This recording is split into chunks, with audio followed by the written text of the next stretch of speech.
Now let's shift focus to talking national security matters arising. Just yesterday, the Operation Wellstra, which is operational in North Central State, Benue, Nasarawa, and all those recorded victory that 21 bandits posing as herders were killed, in a gun duel with officers of the military. That other security matters, well, the issue of kidnapping on one hand, Boko Haram, insurgency on another. All of this are on. Gentlemen, how are we faring with regards to security?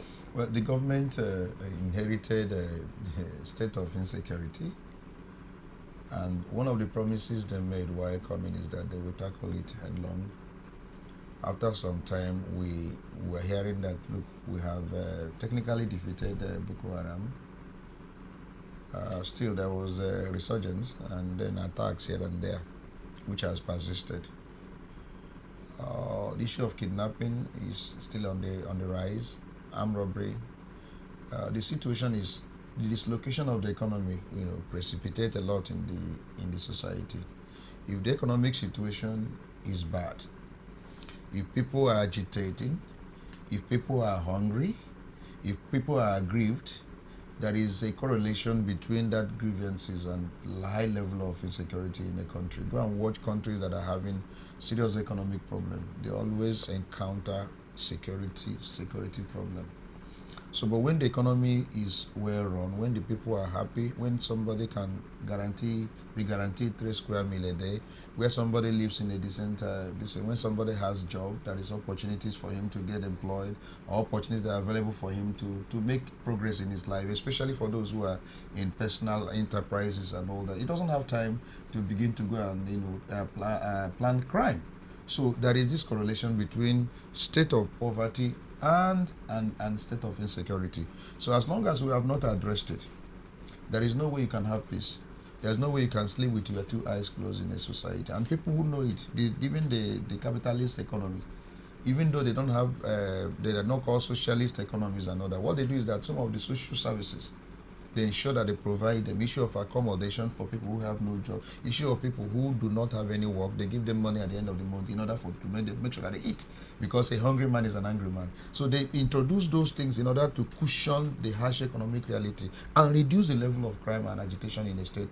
So what have we done in terms of giving good governance that will actually deal with the issue of insecurity? So even if we import all the arms, even if we import all the ammunitions and all that into the armory, and then make sure you equip the police and the army in order to tackle insecurity. As long as you have not addressed he's an economist, he knows what I'm talking about. Address those economic dislocations, that are actually precipitating state of insecurity, they will remain. You need to employ more force. You need to employ. Then are we doing it? Do we have enough policemen? Do we have enough army? Do we have them, patriotically enough to even deal with these issues? So that's why we're still having them reoccurring. Despite the fact that we say we have technically defeated Boko Haram, well, here and there we heard about even that yesterday in the northeast. Then thank God that they were able to get those ones that are precipitating problem in the north central and get them killed and all that. Even though that is not what I as a lawyer should advocate. I would have wanted a situation where they are caught alive and tried, and we find out who they are. Because now they are saying that they were posing as herdsmen, whereas they are not. We need to know where they are coming from. Are they really Nigerians? And what is their motive in killing and taking and destroying lives all over the place and all that? So we should have gotten to know what their motives are before, eliminating them. So issue of insecurity is still a problem for us, as even under this present government. Even though one cannot say, it wasn't something that has always been there. But the point is that we have not dealt with it in the manner that all of us had expected. All right. Fred, on Monday at the National Security Council meeting, the president charged service chiefs to step up efforts and ensure that Nigeria is secure. And before he returned, when the vice president was acting as president, some directives came: overhauling of SARS, the centralization of the Nigeria police force. All of this, how do they contribute to national security? Well, to a large extent, so many people have advocated that there has to be a major cleaning up of the heads of national security organizations in the country. Talk about the Army, the Navy, the Air Force, the SSS. Well, that has been taken care of and even the police, because it has come to the fore that a lot of them really don't carry out the instructions and command of the commander-in-chief. At least we saw that, especially with the police, and then we also saw that with the SSS, and then we also believe that such things also happen in other military organizations. So many security experts have asked Mr. President to rejig his security apparatus.